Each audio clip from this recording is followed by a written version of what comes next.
An Arizona jury is deciding whether an Iraqi immigrant will spend the rest of his life in prison for the gruesome death of his daughter. Faleh Almaleki ran over his 20-year-old daughter, Noor, with an SUV in 2009. His attorneys say it was an accident, but Maricopa County prosecutors believe it was an honor killing, an act of outrage in response to Noor's westernized lifestyle. Dr. Zuhdi Jasser is president of the American Islamic Forum for Democracy. Doctor, thank you for joining us. I know that you've studied honored killings. What in this case indicates to you that it was or was not an honor killing?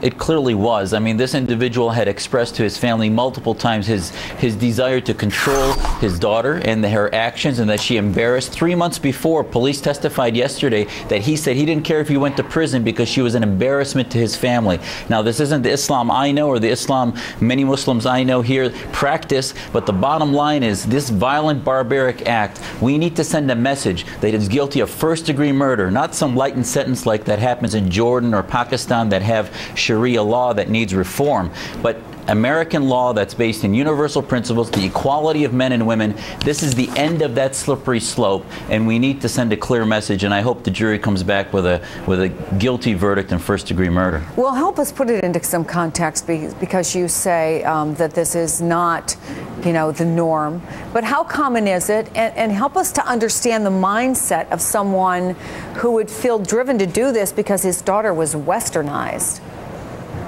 Yeah, I think we need to focus not just on the fact that this violent, barbaric act that nobody can relate to, but this is sort of the end of a continuum. There are over 5,000 women, Muslim girls, wives, spouses killed a year. There's another case in New York of a so-called moderate Bridges TV that the husband did not want to give his wife a divorce. She put a restraining order against him, and then he beheaded her and is in trial also right now. So at the end of the day, there's a continuum, not just of domestic violence, but basically where women in this medieval interpretation of Sharia law are the property of their husbands or their fathers, and they don't get equality, and they can't sin on their own. If they, for example, teenagers who may get pregnant disappear from sight until they deliver.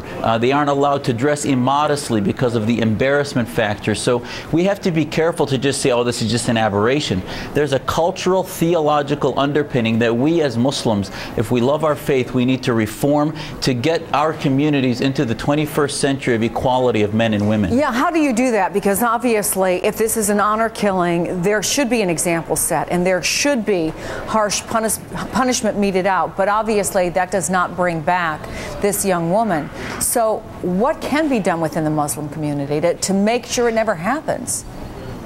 I think we need to set up safe houses. We need to set up networks where girls that feel that they are being persecuted by their families or by their husbands have somewhere to go so that they can be themselves and be westernized and free and still be Muslims and not feel that they're estranging their family and part of the tribe per se. That we work with feminist groups and all groups that want to help us promote the rights of women so that they have places to go, so that they're not sucked into the system of theological guilt and other aspects that their families oppress them with, and realize that the majority of Muslims are here in this country because we want to grow up and raise our children in a place that gives women freedom, and that's why we escape places like Jordan or Syria or Pakistan that still have not gone through that modernization. Dr. Zuhdi Jasser, thank you so much for sharing your expertise. It's good to see you. Thank you for having me, Chris.